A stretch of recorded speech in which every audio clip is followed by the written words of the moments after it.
Sonshine's Corner, being brought to you by Quint and Rishi Studer. And good morning, everyone, and welcome into Sonshine's Corner. And of course, you know, this is where purpose meets power.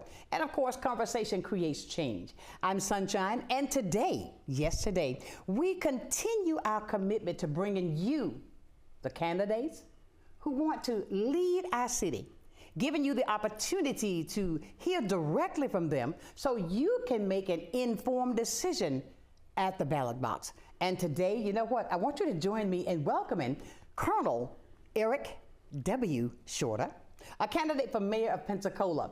Now, Colonel Shorter, I want to thank you, number one, for being here with me today. Well, I mean, wow. Well, look, good morning, Ms. Sonshine, and thank you for having me on your show. I was very happy to have received your invite. Oh, but of course, you know, like I said, that conversation creates power. And yes, I mean, I believe in talking about everything. If you can't talk about it, you can't go anywhere. Yes, ma'am. You know what I mean? That's true, yeah. And, you know, let me say this first of all. I mean, I'm getting to know you. I found out this morning we have so.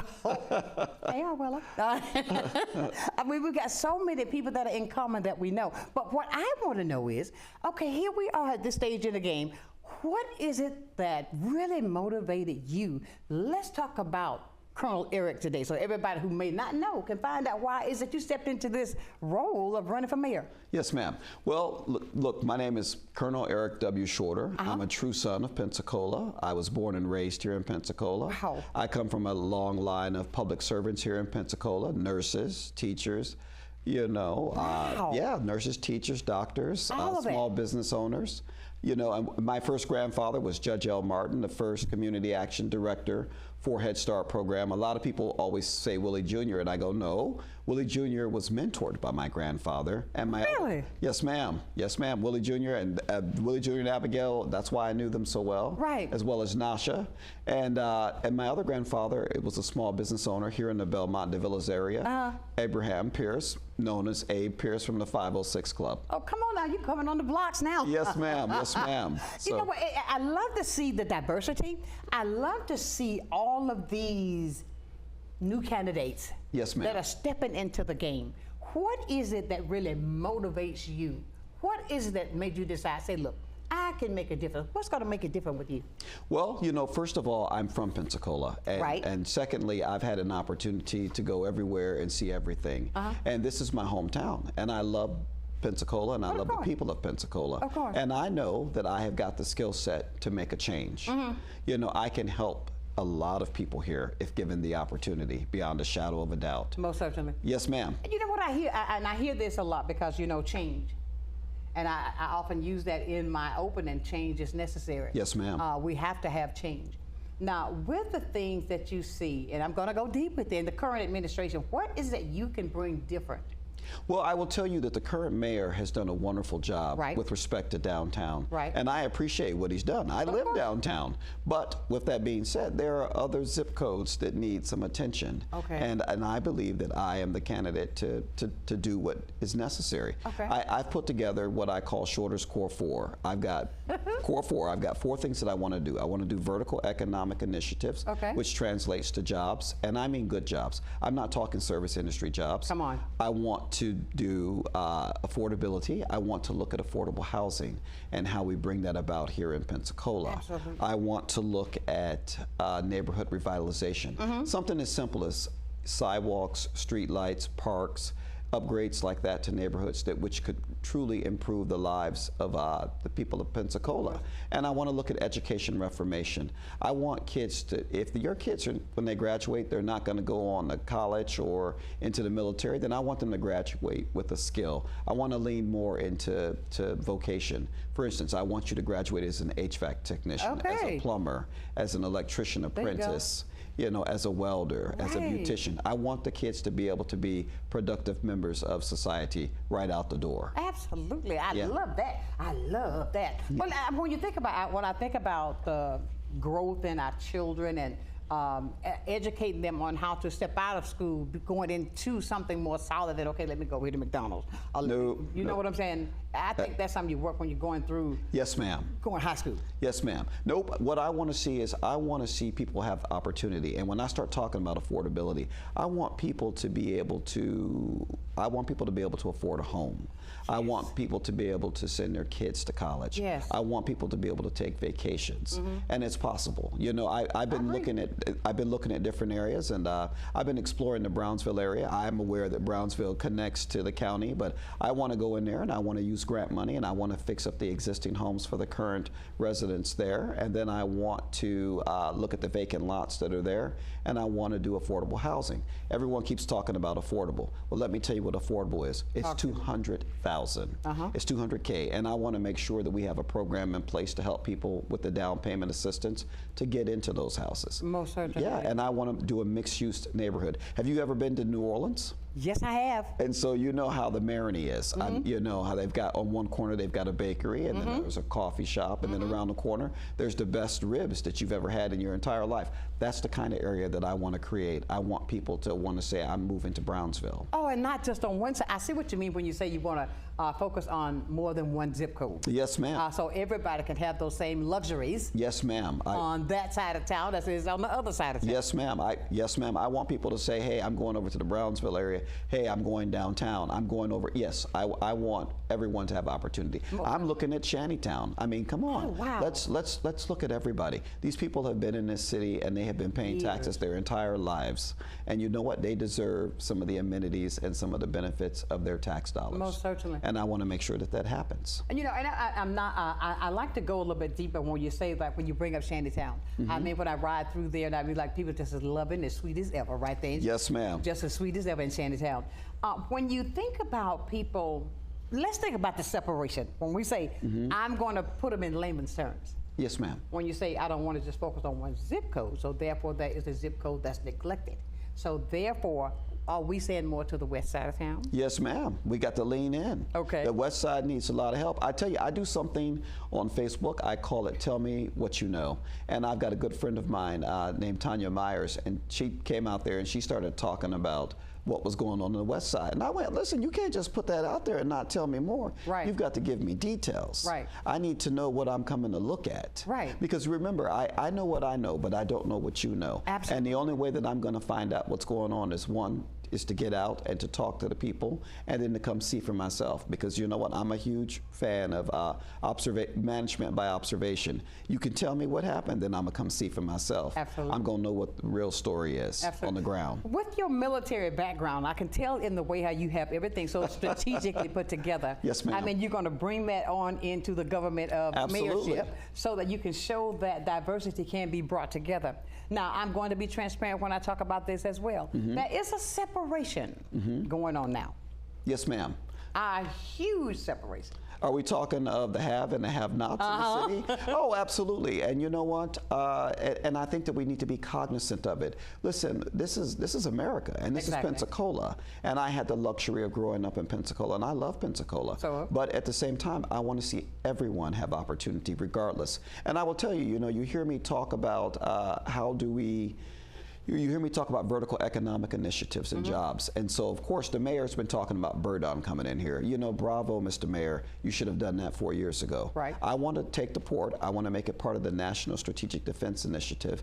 And then I want to start to build out some inland storage and things of that nature. And I want to bring in other jobs outside of, you know, outside of Burdon, outside of CMAX, outside of GE Rivalis, outside of American Magic. Okay, let's be realistic. Who do you know that owns a sailboat? Okay.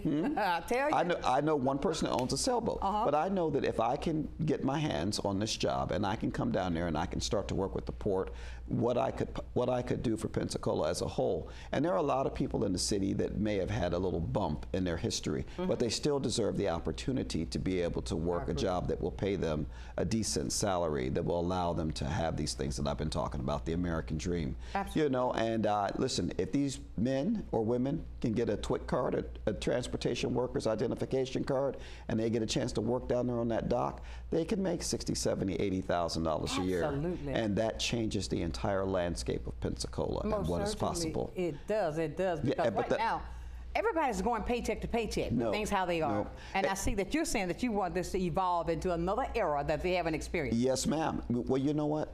I talk about it all the time. Everyone asks me, how do I beat the incumbent? I've got what he doesn't.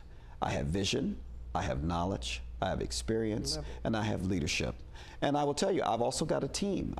Like I said, you know, on one of these specials on Blab TV, you've seen retired Colonel Dan Bartlett, who's part of the NDTA, and there is retired Colonel Tracy McMillian, who will be joining us, and then there is retired Lieutenant Colonel Wes Norman, who will be joining us. And when I tell you I've got a team and we know how to do things, absolutely. We ran CENTCOM. CENTCOM, we had 150,000 personnel.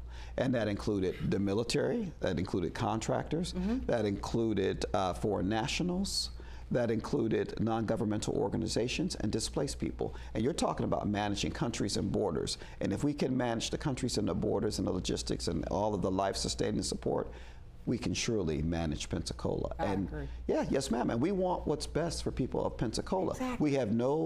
We have no ulterior motive other than how do we help. We've been serving America for over 30 years, each of us. For over 100, let me see, there's 4 of us.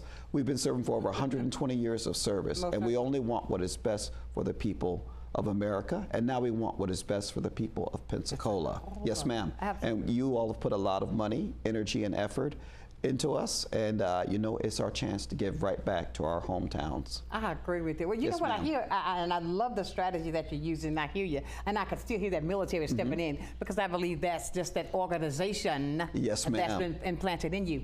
When you say that, how can I say this? There's a split here in the city. How is it that, with what's going on now, right, not just in Pensacola, I'm talking about all over the world, but it's all trickling down to right here in Pensacola, and there is a need for it, because when I look at how many candidates that are running for this office, yes, ma'am, that speaks volumes to me. I ask why, because I think it's what, 4? Oh, there's a total of there's a total of 6 of us, but that includes the current incumbent. Exactly. Yes, but ma'am. I'm saying, at a time such as it is right now, and everybody must why, and I see so many coming from my community. Yes, ma'am. Yes, ma'am. Why do you think that's so important right now that I see so many people of color running for that office? Well, it's really interesting because as a person of color, I think that there are some things that some of us have not had the opportunity. And, listen, we know that growth is possible. We know it's here in Pensacola. You know, neighborhoods are being gentrified. Yep. People are being moved out. And you know what? There are people who are concerned that, you know, hey, Pensacola's not going to look like Pensacola if we continue at the rate that we're going. Exactly. You know, I lived over in New Orleans, and when you start to, when you start to displace all of the people that live in the area, you undo what made Pensacola or a town what it was. Most certainly. And and that is one of the big fights that I hear people talking about. They're concerned. They are very concerned about gentrification right here in Pensacola. It's a dirty word on some levels, but at the same time, it can be a good thing as well. So yeah, I agree. But I think what's most fearful with that word of some areas of town, they're feeling they're going to lose what they have, and with the economy how it is, how can I afford this if I can barely afford that? Yes, ma'am, you're correct. I will tell you one of the things that's kind of interesting. I've been out here and I've been on the circuit, and I did an interview with the Pensacola News Journal, and then I talked to the Women's Voters League. I talked to the NAACP and Movement for Change. Okay. And we've been going back and forth about the city. And I said, but no one's really discussed the dynamics and the demographics of the city. Right. And the city is actually 20.1% black. It is 66.6% white. It is 5% Latino, and the rest is other. That's right. And it's a very interesting thing as you start to look at those breakdowns and who can afford what. Right. Because we all know, I live here, I live downtown, and at one of the meetings that I was at Sunday night, a young lady was telling me that she owned some property off of Martin Luther King, and they were building affordable housing over there, and the affordable housing starts at $400K.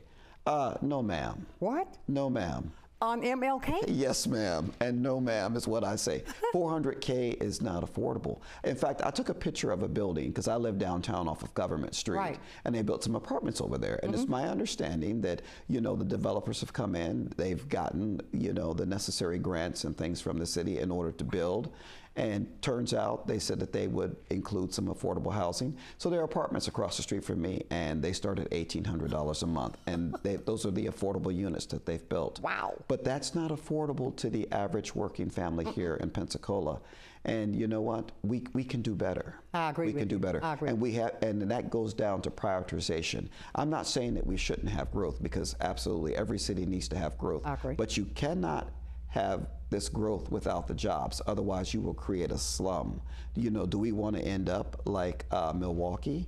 Let's not do that. Do we want to end up, you know, having the issues that larger cities like Chicago have had and Philadelphia? Let's not do that. I agree. No. We're having a great conversation today with, Colonel Eric Shorter, W. Shorter. Yes, ma'am. He is running for mayor here in that city. Stay with us, because I want to talk more about the unbalance within the growth of the 400K house, but your salary hasn't changed. We're going to be back with that right here on Sunshine's Corner.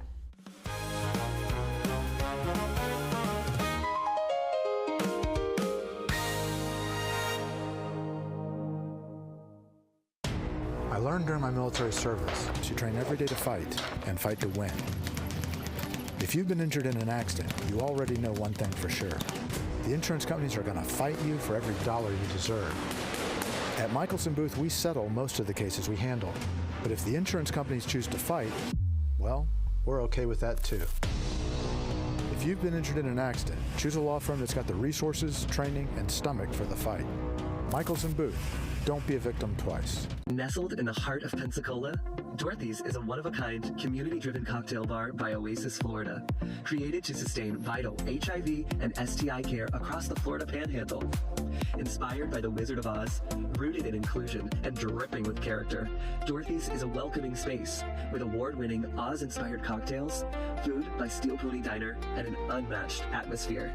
Join us 7 days a week in downtown Pensacola, located directly across from Maritime Park and the Blue Wahoo Stadium.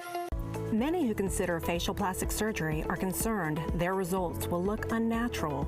But with over 20 years of serving the Pensacola community, his thousands of satisfied patients have made Dr. Derek Jones a trusted reconstructive and facial plastic surgeon known for industry-leading results that look natural. Call 850-484-FACE to schedule a consultation at one of our locations in Pensacola and Gulf Breeze. I'm Dr. Derek Jones. Trust your face to a facial plastic surgeon. The Realty Vault isn't just another real estate brokerage. It's a community space where like-minded people grow together. Here, agents learn, clients close, and local professionals collaborate in a newly reimagined 12,000 square foot space. We're building something special for Pensacola.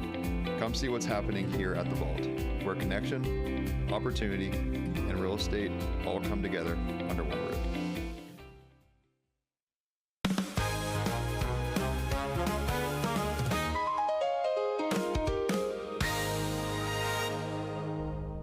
And welcome back to a conversation I believe that is so needed. I believe in transparency. I believe in putting the cards on the table, and let's talk about it. We're talking with our mayoral candidate, one of them, so many of them right now, Colonel Eric W. Shorter. I want to talk more about, when we're talking about the unbalance that's going on now. Sure, downtown is beautiful, but you've got so many other sides, and there's so many people now in order to make ends meet. As my mother used to say, rest her soul, I got to go out here and rob Peter to pay Paul. And that's wrong. Mm-hmm. And I will tell you, like I said, yeah, I'm a colonel. Right. That's great for Colonel Shorter. And I've worked in the oil and gas industry. That's great for me. Mm-hmm. I'm good. But you know what? Just because I'm good, that doesn't mean that you're good. And I will tell you that what I want is I want you good too. Absolutely. Yeah, I want you to have opportunity too. And you know what? That's why I'm here. That's why I'm in the race. Right. I have every intention of making sure to be a transformative mayor. And I want people to say, hey, you know what? Mayor Shorter came through here and he did us all right.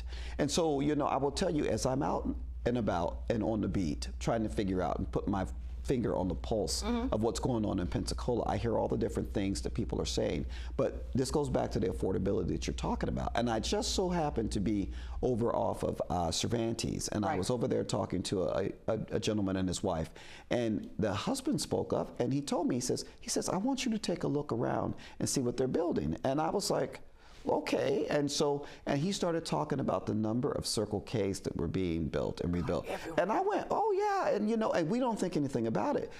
Circle K is beautiful on Garden Street. It's beautiful down there on Navy Boulevard. I like the new store. And then, we've been talking about the Hard Rock Hotel coming in here. And then, if you take a moment and you just ponder for a moment, you realize that what we're building and what's going on here is we've been recruiting service industry jobs. And let me tell you something, service industry jobs do not pay all of the bills. So people need to work 2 and 3 jobs. And and so I tell you, I've been out getting food. I was over at Lost Pizza the other night, and I met 3 gentlemen, and one of them was an IT guy. And it turns out that they were all doing Uber Eats, because they needed to make additional money. Exactly. Yeah, and exactly. I'm sorry, you didn't hear me use the word extra money. Right. I said additional money. Right. You need additional money to help pay these bills, because what they're currently making, the ends are not meeting. Right. And so they need to figure out a way to make these ends meet. And we can do better than that. We can do better than that. And I will tell you that Pensacola has been artificially small for years. And you know what? The city and the county have been irresponsible, in my opinion, because they've not allowed the growth. At one point in time, Mercedes-Benz attempted to come into Northwest Florida. Yeah. So why would you stop something that would come in like that would change the lives and the dynamics of the people here, because people wanted to keep the city small for themselves? Well, you know what? That's nice, but you know what? I'm 55 at this point. I'm about to be 56. Listen. Before you know it, I will be 70. I need to make sure that the people that are coming after me, or the people that are coming along with me, have opportunity. And opportunity is possible citywide. And I talk about that. I tell people all the time, Pensacola, we have a chance. Back in the day, they tried to, Six Flags tried to come out to Navarre, and they didn't allow it. They tried to build a tire factory. Did you say Six Flags? Six Flags, yes ma'am. Tried to come out to Navarre. And the only way that I know these things is I've been out and I've been talking to people. Yeah, and Oh man. So what are we doing? Why are we not allowing people opportunity? Listen, the city is not to be ruled by the few. Right. It is for everybody. I agree. And we have to get past this thing where one area gets all of the money or the other area. We need to unify the city, and we need to be one. Why do you think that is? Well, you know what? It's because money equates to power in politics. And if you have enough money, you can get your voice out there and you can be heard. And there are people who feel powerless, and they feel like, well, you know what good, why should I vote? Nothing's going to happen for me, and this is the life that I have. Well, I can tell you it is possible. I wouldn't be sitting in this chair if it wasn't possible. And I will tell you one of the things that's kind of interesting. I don't know if I told you that I was recently, this last Sunday, I was at a book bag giveaway and a food distribution. One of the politicians was, Marcus Point. Marcus Point Baptist Church was having it. And I was out there, and I realized that this was a chance for me to do the Lord's work and to help people that need, a helping hand. It's a wonderful feeling. And but I say all of that to say this, that if we are trying to move everybody forward, we've got to be good stewards, and we've got to recognize that there are those among us that aren't faring as well. It's great that you're making lots of money. It's great that you're redeveloping property. But what about the people that, what about the opportunities for those people? And when we're doing things, have we stopped to say, hey, how does this affect other communities? Or what do you have for other communities? Right. People shouldn't be left behind and forgotten. Do you think it's just when they think when it said if we're going to do something, we'll give just a little bit to say, okay, we gave this little bit, but you still cannot elevate anymore. But we did give you this. That I'm going to give you this, and that's enough. Do you get? The sarcasm I use when I say that. I'm going to give you this. So okay. Miss Sonshine, listen, look, I am a Christian. Right. I believe in the good Lord, and our Lord is a God of abundance. And Amen. so, Amen. and I mean for everybody to have. I agree. You know, and so if you're willing to work for it, then I want you to have the opportunity, and I want to be able to come back as Mayor Shorter and say, what do you mean you don't have? Did you get down there and get one of those jobs? I will tell you, you know, I saw something recently go on. There's a big controversy now around the sewing box and its loss of its contract with the Blue Angels after 43 Did you years. see the monies? Yes, ma'am. But and you saw what she was being paid, and now versus what they're being paid. Yeah, and so of course, you know, I understand government contracting, but I also understand that there is a lack of transparency and education within the black community. I agree. And I will tell you that what was kind of interesting, I visited New Tabernacle, which happens to be Miss Whitehurst's church this weekend, and that's when I was made aware of what had happened before this story hit the news. And you know what? I've been downtown talking to various small business owners, and they asked me about city and government contracts and how to get that. And I go, well, I've got a relative that was a DBE and one is a CBE. Right. And of course, I know, but you know what I realized? They don't know. They don't. And so, and I will tell you that it is incumbent upon us as a city to make that process known to people. And maybe we need to teach grant writing workshops. We need to teach workshops on how to apply for these contracts. And you know what? We need to set up, and we need to help to move our people forward. Because if we don't, you know, no one will. Yeah. Nobody will. And so, you know what? I'm here. Okay. Yeah. And when you bring that up about that contract about the prior one that was doing the uniforms made the statement and said, I have been struggling. But she should not have. She should not have been, because now the contract has over $1 million. $1.6 million. Over $1 million. And so, yeah, and so this contract has gone out there. And so basically, you know, she's been doing the work for pennies on a dollar. Exactly. And it is a slap in her face. But I will tell you, you know, the Blue Angels belong to Pensacola. And you know, and so they're here and they need their uniforms and something needs to happen on this fly, then that's something that she's been doing. But you know what? That goes back to us because we should have done better. And when I say we, the city of Pensacola should have done better in educating people on these processes. I agree. You know, it's the same thing with these grants, you know, and us talking about utilizing grant money to fix up some of the older homes for some of the seniors and some of the disabled vets and things of that nature. We had that money from one of the named storms, like $5.83 million. You know what we did? We sat on our hands and we didn't properly execute that money, and then we were attempting to use it for the port and return it. You don't need to use the money for the port because, like I said before, if the port had a true grant writer, you would know where the money was and how to get it. There are hundreds of millions of dollars. What we have had here is we've had inexperience running the city, but you haven't had a desire to look across the board and to look at everybody. And I will tell you something else that I find interesting is that, you know, people want to talk about Pensacola, and you've heard me talk about the demographics. I'm going to touch this because most people won't touch it. Right. And I tell you that I've been watching this administration, and it disturbs me deeply because, you know, I believe in equality for everybody, and I believe everybody should have an opportunity. I do. And I said, and you know what? I'm only interested in the best person having the job. I don't care if you're black, white, green, red, yellow, pink, black, white, or brown. or polka dot. There I you want, go. you know, I don't care what your race, your religion, your sexual orientation is. Are you the best for the job? Absolutely. But I will tell you something I saw. So the city manager has been unceremoniously released, you know. The sanitation director release. The Parks and Rec director release. You know, the chief of police released. You know what these people all have in common, Miss? One thing. Yes, they look like me. They look so like us. listen, and one thing that disturbs me is that you cannot tell me beyond a shadow of a doubt that all of these people were not qualified for these positions. Now, I understand that you may have had a difference of opinion with some of them. That happens. And sometimes you change your organizations to suit you, and they should, you know, and you want people that are in alignment with your philosophy and your leadership style. That's fine.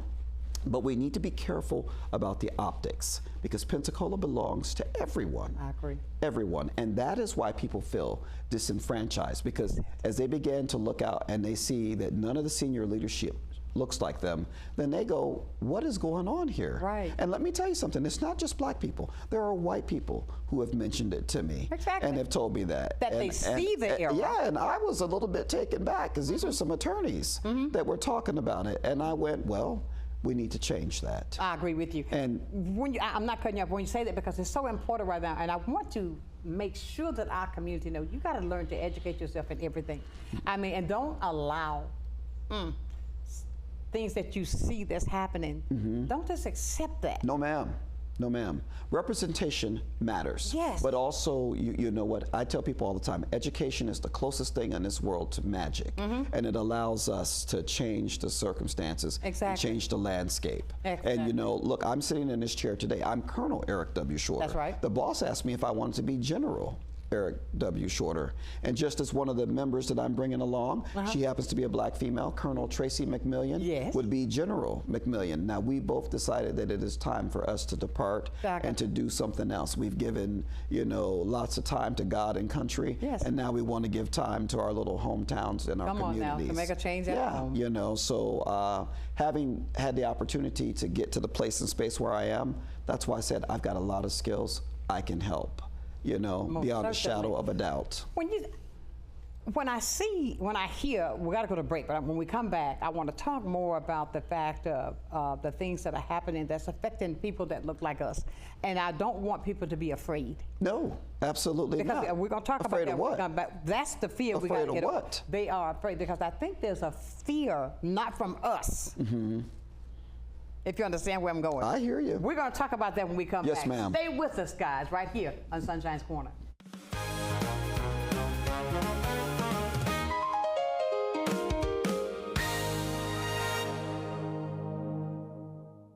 For 75 years, we've been caring for families, creating jobs, and working to build a healthier community. This is your home, and ours too. We're honored to be the trusted partner in your care. Baptist Healthcare, here for you then, now, and always. I'm Dr. Isaac Williams, candidate for Escambia County School Board District 3. In 5 years, over 5,000 students have walked away from our public schools. That is not just a statistic, that's a wake-up call. Our schools deserve strong and accountable leadership that puts students first, restores trust, and keeps families right here at home. It's time for a change. Terminate the failure. Rebuild our schools. I'm Dr. Isaac Williams, and I will appreciate your vote. Paid for by Dr. Isaac Williams, Escambia School Board District 3. I was diagnosed at 65. 37. Earlier than most. Every 9 minutes, someone is diagnosed with Parkinson's disease. And every one of them can turn to the American Parkinson Disease Association. Visit apdaparkinson.org to learn more and show your support today. Hey everybody, I'm Eric Bramer. And I'm Charlie Hobart. You can tune in Fridays at 5:30 on Blab TV for Wahoos Weekly, your weekly in-depth look at the Pensacola Blue Wahoos on the field and off. We'll be talking to players and highlighting initiatives in the community that make Pensacola so special. And when the Blue Wahoos are here at home, it leads right into live game coverage from Blue Wahoo Stadium. That's Wahoos Weekly, Fridays at 5:30 on Blab TV. Get a fresh cut and a fresh start at AHW Barber Academy. We focus on growth. Join us at 3822 North 9th Avenue, Pensacola, for a top-notch $6 haircut while supporting aspiring barbers. Our students learn in a real-world setting, guided by experienced professionals to become licensed barbers. Need a cut or a new career? Visit AHW Barber Academy or call 850-692-9298. Hi, I'm Kathy Holsworth, Artistic Director at Pensacola Little Theater in the Clark Family Cultural Center. Join me the first Monday of every month at 7 p.m. for the Center Stage, where I get to talk to my friends and your neighbors about all things on PLT stages. Take a breath and step into something green. At Pensacola Seed and Garden, both of our locations are open 7 days a week, ready when you are. We don't just sell plants, we grow many of them right here with care you can see. And once you take one home, you'll find everything you need to help it thrive. Visiting from out of town? Discover unique exotic plants you can bring home, often for less than ordering online. Pensacola Seed and Garden. Grow something beautiful.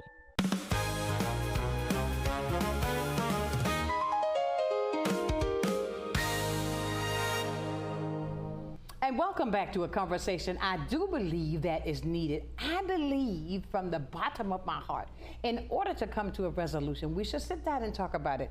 Don't invite me to the table and then ask me to have the crumbs. Oh, no, no, ma'am. No, ma'am. No. Don't invite me to the table now and tell me I can only have the crumbs. That's a really interesting. I will tell you something that I saw here. We had an issue when I was a member of the 377, and they had some sort of racial disparity issue.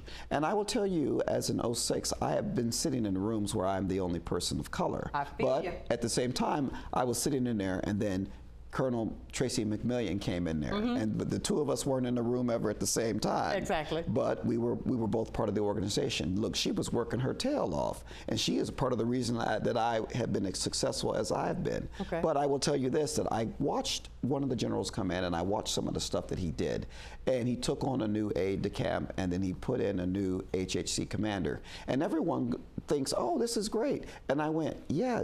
I said, that's called eyewash, everybody. That's eye candy. And they're looking at me, and I'm like, well, what do you mean he's done so-and-so? I said, what he gave you were the crumbs. He didn't give you a whole slice of bread. To give you a whole slice of bread would have been to have put in someone at the battalion level in order to line them up to be promoted to 06 and then to make sure that they went on to become an 07. I agree. So yes, you cannot just give us the crumbs. And that goes back to what we were talking about, how the builders come in and we're just going to give you a little bit of this and a little bit of that. Yeah. We can do so much better. And you know, we've got to ask for better. And you know, and you have to have someone that prioritizes these things that need to happen for the people, you know, in all communities. And I've said it before, poor has no color. None. Whether you're black or you're white, pink or polka dot. You know, if you need assistance, then you know what? We should lean forward and we should put together some programs that would allow people to have these things. And a lot of times I think, and I hear the direction that you're going, I'm so appreciative of that. And with the ones that things need to change. There's a slogan that I like to use: change is necessary, even though it may not feel good. Yes, ma'am. It is so necessary. Change is often unwanted, undesired, and it can be beautiful all at the same time. Exactly. And I think, you know, if we continue to go with the status quo, we will get more of the same. I agree. And I feel like at this moment in time, we have a chance. And I say it all the time, Pensacola, we have a chance. And when I say that, and I mean it, I mean exactly what I said. I'm here at this period and this point in history, and I'm standing here. So there's Colonel Eric W. Shorter, there's retired Colonel Dan Bartlett, retired Colonel Tracy McMillian, and retired Lieutenant Colonel Wes Norman. You've got people that have spent our entire lives. The two of them are white males and one is a black female. We have worked together. We know what is possible. And the only thing we've ever saw was green and the American people. The only title we ever cared about was American. That's right. That's it. And you know what? But I will tell you, being a person, you know, who happens to be American first and then who happens to be black here in Pensacola, I see what has happened. I see what is going on. And you know what? And I know exactly what has happened because you know what? I've got my finger on this pulse and on this pulse. And when you've got your finger on each pulse, you can begin to talk about what needs to happen and to bridge that gap and make make it possible for everyone as a whole. Yes, because we have to. It gets down to priorities and emphasis. Where are we putting the money at, and what are we doing, and what does it look like? You know, and how is everyone included? And you know, these are things I've been thinking about. You know, we've got all these different neighborhoods, and lots of them have different associations. And you know what? We need to have quarterly town halls, and each town hall, we need to make sure that a representative from that neighborhood comes up and lets us know, you know, in that formal setting, here are our grievances, here are our issues. How do you help us, Mr. Mayor? And you need to say, you know what?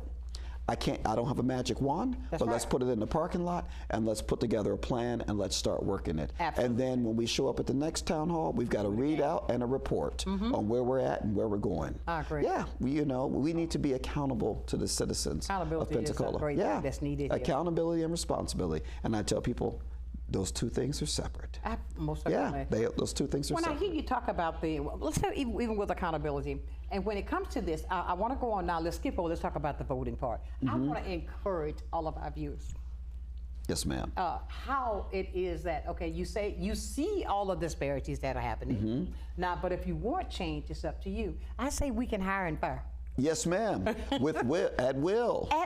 Yes, ma'am. Absolutely. So therefore, it all comes into going in that booth and voting. Well, look, I will tell you that if I'm elected mayor, and I tell people all the time, I've been out and I've been visiting various churches and things of that nature and people, and I tell people, if you see me, because you know I get up and I walk every morning, you can yell my name and tell me what's going on, and I'll take it down on my phone, and then we'll talk about it later that day, because you know what? You should be accessible to your people. Your people should be able to, you know, express their grievances or tell us what we are doing wrong or what we could do better. And it shouldn't be, you know, all of this shouldn't be happening just now because we're having an election. Like I said, I've been out here talking about these sidewalks and these street lights, and all of a sudden the city's got a $1.2 million initiative that's moving forward by August the 10th. Bravo. That's right. It should have moved forward before then. We shouldn't be just now having a conversation about it. We shouldn't be hurrying up and doing things just because there's now an election. So now you want to be accountable and responsible to some of these communities. No, you should have been doing these things all along. And so I understand, but what is it that you think that has brought us, okay, I want to go back to the things that I used to hear my mother and father talk about, rest their souls, even to the things that are happening now. And why I say this, because when I believe in this, when it trickles down, it all trickles down from the top. Yes, ma'am. If you understand what I'm saying. Yes, ma'am. Why is it that you think that it's back to that where it's trying to, let's be real, take us back? Well, you know what? We're not going back.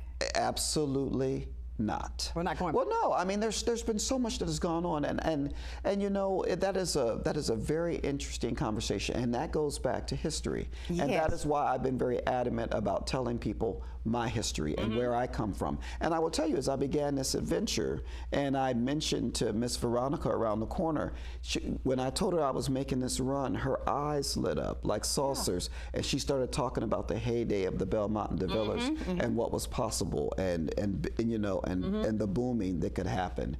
And I think that people have got to be cognizant. That's why I mentioned my grandfather, Judge L. Martin. Absolutely. You know, and the first director for, you know, Community Head Start for children. Yeah, because you know we care about people, and so you know, and how the country has become so divided it's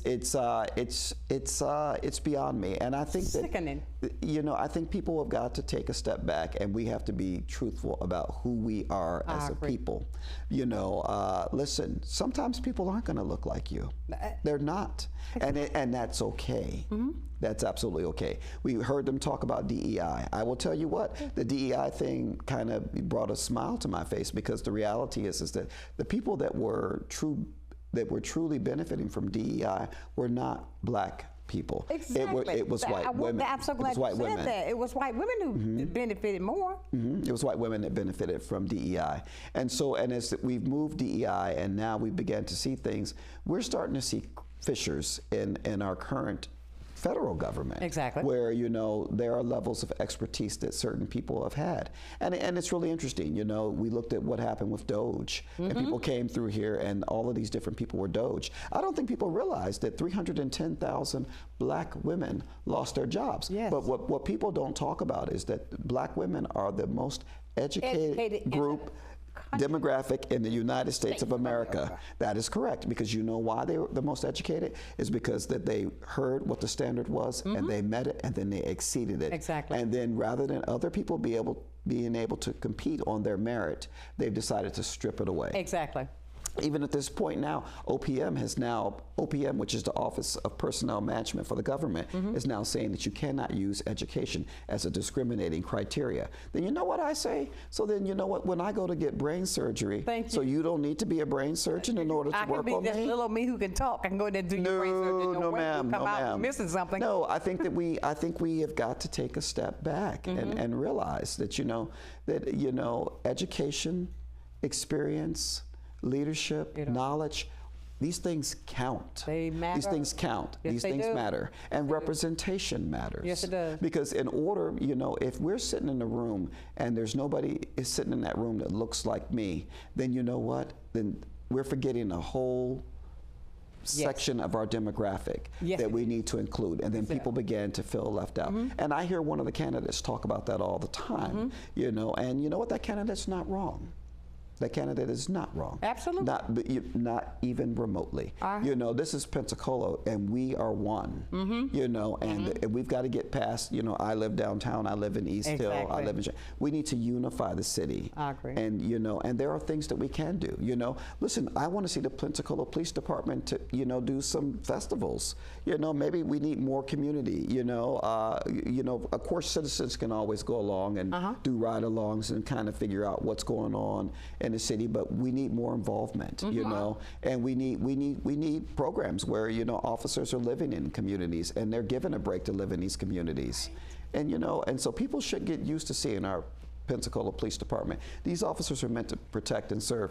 We had the incident downtown, July the 4th. Yes. You know, we've got all this youth out here running amok, unsupervised. You know what? And so now we're talking about implementing a curfew. Right. Okay, I understand. I say it's a knee-jerk reaction, but okay, in the meantime, in between time, what I say is, you know what? How you address it. I talk about the USO. It's something that we utilize overseas to keep 18 to 26-year-olds busy. You know what? We do some collaboration, some integration with the ECUA, and we build such a facility. See, back in the day, I used to go roller skating, and my Aunt BJ would pick us up, you know, or we could be locked in all night and roller skate, drinking Coca-Colas and eating cheeseburgers. But this generation is different. So you know what? They're on their cell phones, they're gamers. So you know what? A USO has, you may walk in, it may have 6, 7, 10 great 100-inch televisions, guys gaming, you've got people drinking coffee, you've got a movie theater, you've got guys playing basketball. The youth have got to have something to do. I agree. In order to get them off of the streets. I agree. And when we come to these type of things, I mean, I hate this fact as well, because from what I understand, let's not stereotypical type conversations point that that's the only group that's doing this, because that's been painted here, okay? That's been painted in the, everywhere, and when that is untrue.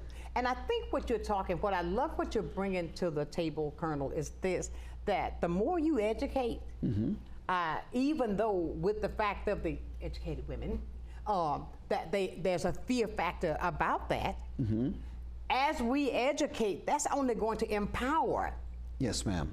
us even more. Yes, ma'am. Let's not fear the fact of the knowledge that we have. Knowledge is power. Yes, ma'am. But don't just have that knowledge and hold on to it and don't use it. You've got to give it away. You've got to give it away. Thank you. You've got to give it away. And I gotta go take a break, but you're talking about something about when you feel like you don't have to be the only person that looks like me in a room. You know what I mean? Yes, there should be multiples. Yes, ma'am. Absolutely. I mean, I think that's sometimes used as a token. But you got to, in order for that not to happen, you've got to give people opportunity. Give them the opportunity to be a part of. Yes, ma'am. We're going to come back and talk more about this mayoral election that's coming up. We have Colonel Shorter in with me today, and he's making some great points. We're going to be back with more right here on Sunshine's Corner.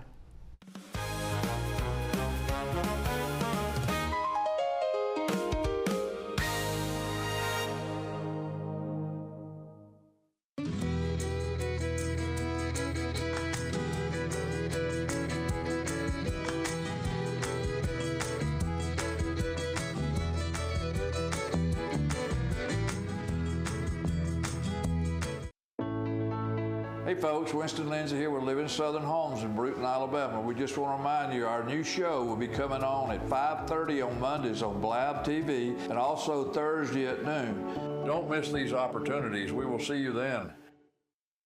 Hi, I'm Emily Echeverria, Marketing Communications Director for Council on Aging of West Florida, where we're dedicated to helping seniors and their families live healthier, happier, and more connected lives. That's why I'm proud to host Coming of Age, an engaging show highlighting local experts, community partners, and ambassadors of the programs and services making a difference locally. Watch Coming of Age Wednesdays, 3:30 on Blab TV and anytime on YouTube. And remember, enjoy life. You've earned it. The Emerald Coast Utilities Authority's state-of-the-art materials recycling facility processes recyclables for communities throughout the region, lowering need for more landfills. This highly efficient recycling service accepts glass, paper, cardboard, plastics, aluminum, and more. But we need your help. Please make sure your recyclables are clean of garbage, food, and liquids. Also, please remember that plastic shopping bags, foam products, or yard waste are not recyclable. To learn more, go to livegreenecua.com. Well, I think it's all about local, and I'm a big believer in local. So I think anytime you can carry a message out locally, it's important. And I think it's anytime the person that delivers the service can also deliver the message, which is unusual. You have the people that actually deliver the project doing the talking, and I think that's a huge difference, and really makes a huge value difference for the consumer. So I'm really just so grateful that we have this local opportunity with Blab TV. My name is Quince Dieter, and I am Blab TV.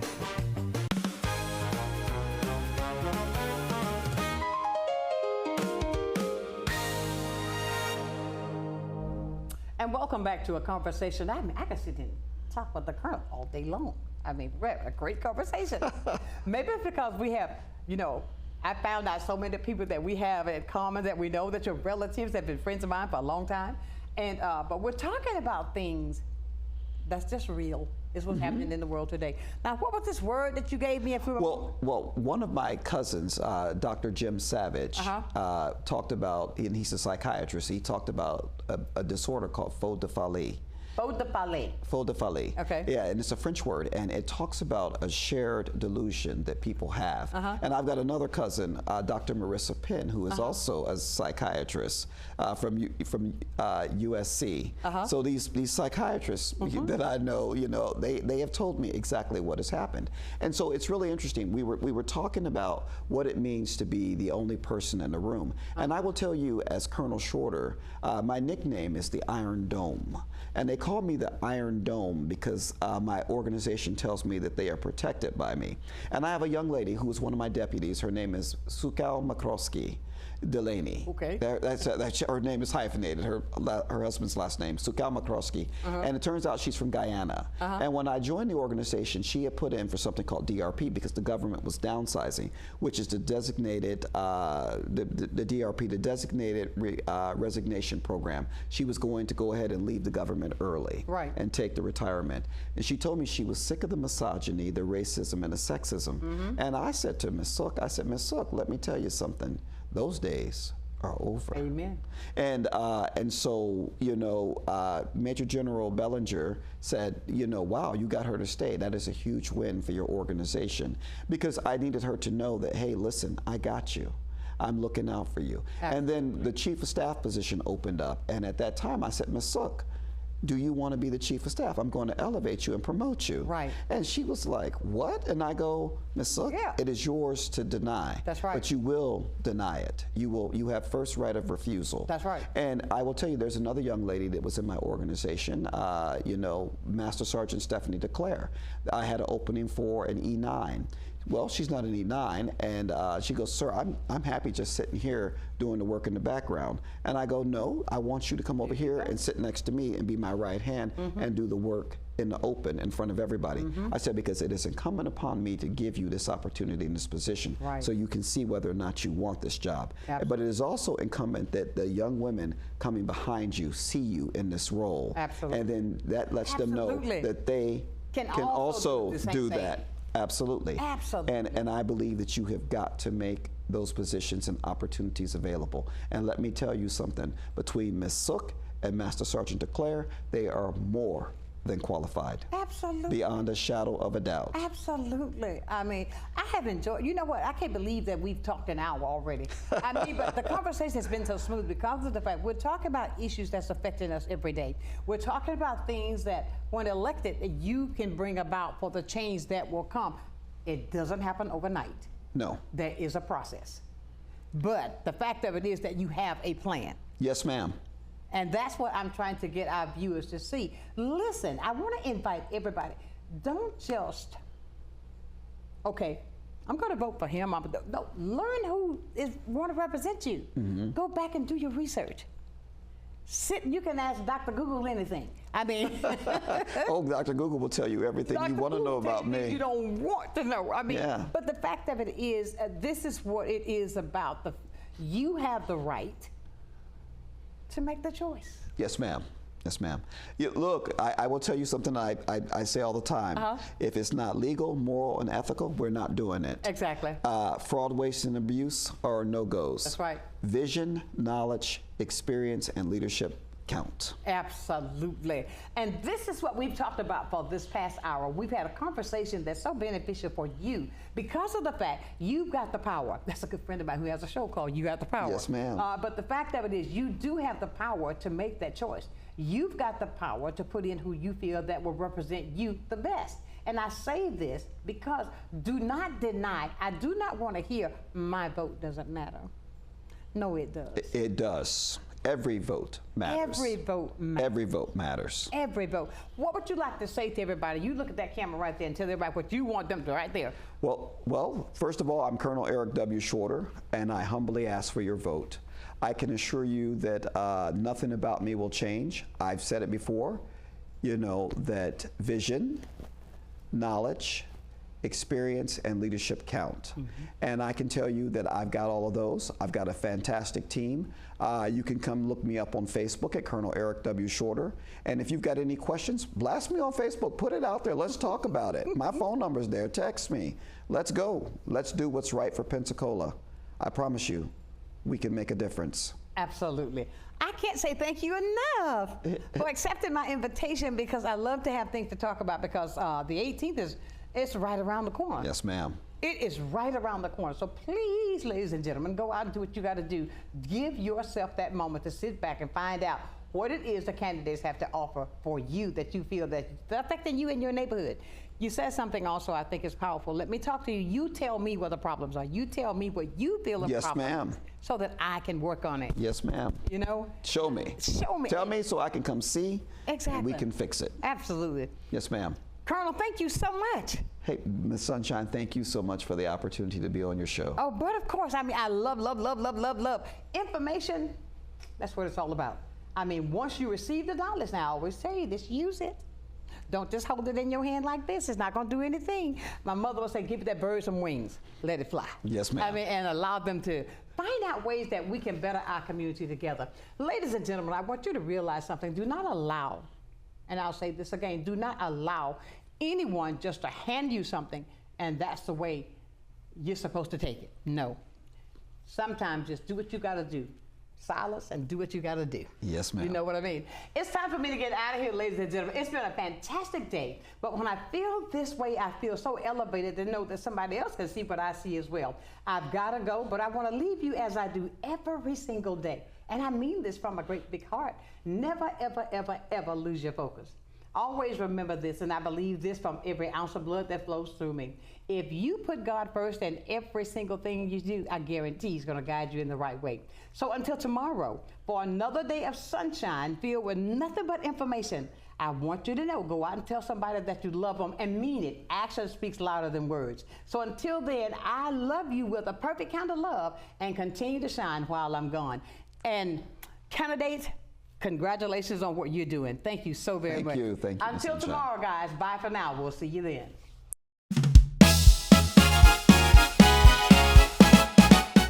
Sunshine's Corner, being brought to you by Quint and Rishi Studer.